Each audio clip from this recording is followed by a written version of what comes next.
Imagine losing everything you have ever worked for. Your company has collapsed. Your money is gone. Your employees have left. And the dream you believed in more than anything else has turned into a nightmare. Most people would quit. But one man didn't. That man was Walt Disney. Today, the word Disney represents magic, imagination, and one of the greatest entertainment empires ever created. But the incredible truth is that the man behind the magic spent much of his life facing rejection, failure, bankruptcy, criticism, and enormous risks. This isn't just the story of an animator. This is the story of a dreamer who refused to stop dreaming. Our story begins on December 5th, 1901, in Chicago, Illinois. A boy named Walter Elias Disney was born into a hardworking family.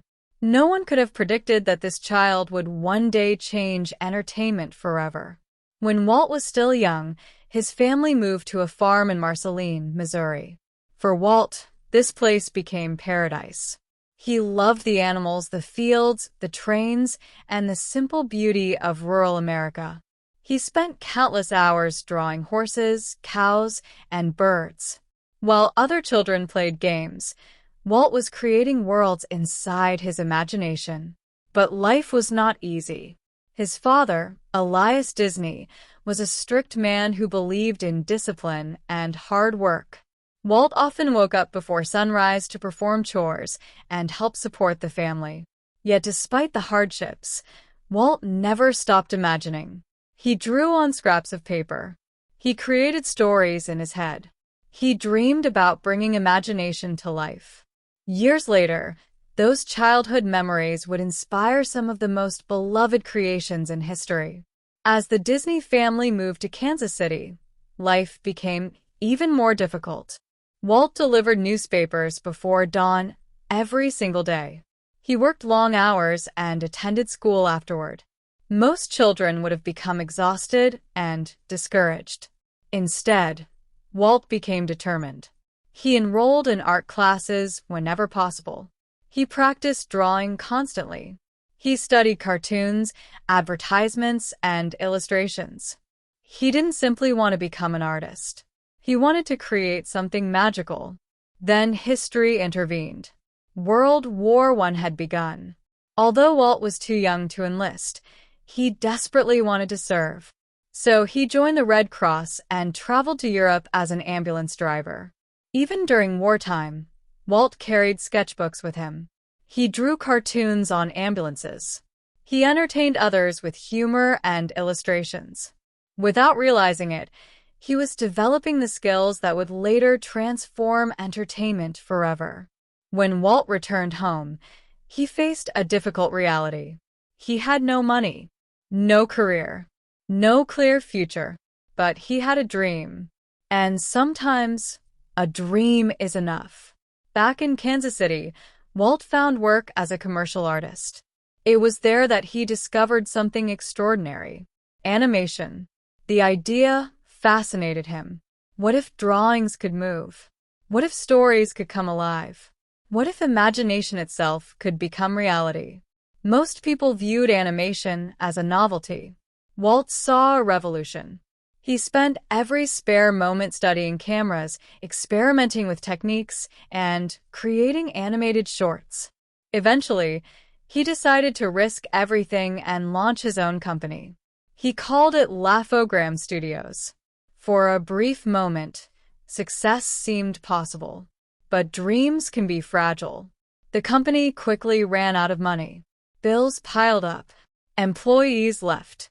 Walt couldn't afford rent. He often survived on little food and slept in his office. At just 21 years old, he experienced complete failure.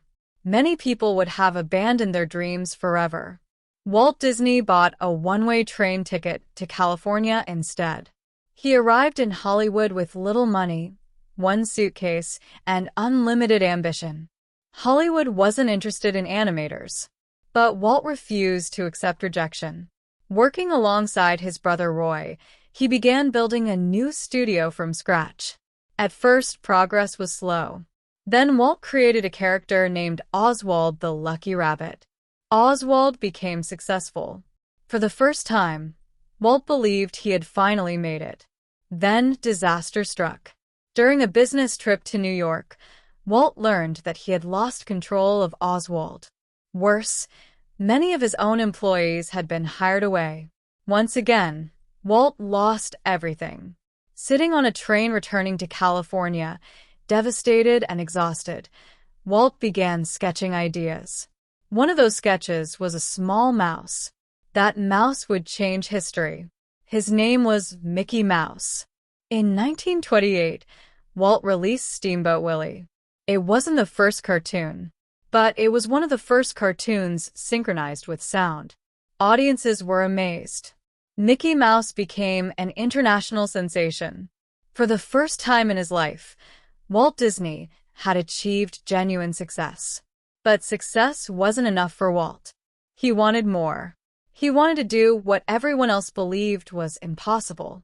In the 1930s, Walt announced that he planned to create the world's first full-length animated feature film. Critics laughed. Industry experts called it Disney's folly. Friends warned him that he would lose everything. But Walt had heard people tell him impossible his entire life. He ignored them. He mortgaged his assets. He borrowed money. He pushed himself and his artists to the limit. After years of work, Snow White and the Seven Dwarfs premiered in 1937. The audience laughed. They cried. They applauded. The movie became one of the greatest successes in entertainment history. Walt Disney had proven that imagination could conquer skepticism. Over the next decade, Disney created masterpiece after masterpiece. Pinocchio, Fantasia, Dumbo, Bambi. Each film pushed artistic boundaries. Each film represented another step toward Walt's impossible dreams. But Walt wasn't satisfied. He began dreaming of something larger than movies. He wanted to build a place where parents and children could experience imagination together. When he announced the idea, many thought he had finally gone too far. An amusement park run by Walt Disney? It sounded ridiculous. Banks refused funding. Investors doubted him. Experts predicted failure. Walt ignored them all. He sold personal assets. He borrowed money. He bet his reputation on a dream. That dream became Disneyland. On July 17, 1955, Disneyland opened in California. Opening day was chaotic. There were technical problems, huge crowds, and countless mistakes. Critics declared the project a disaster. But Walt remained calm. Because he understood something others didn't. He wasn't building rides. He was building memories. And over time, Disneyland became one of the most successful entertainment destinations in history. Yet, even after achieving worldwide fame, Walt continued dreaming. He envisioned entire cities of the future. He imagined technologies that didn't yet exist. He believed imagination had no limits. Unfortunately, time itself would become the one obstacle Walt Disney couldn't overcome. In 1966, after years of relentless work, Walt was diagnosed with lung cancer. On December 15, 1966, Walt Disney passed away at the age of 65. The world mourned. Millions had lost not merely an entertainer, but a dreamer who taught them to believe in impossible things. Yet perhaps the most remarkable part of Walt Disney's story is this. He never saw himself as successful. He always believed there was another dream to pursue, another idea to create, another impossible challenge to overcome. Today, Disney's legacy reaches every corner of the world. Its films have inspired generations. Its characters have become cultural icons. Its parks welcome millions of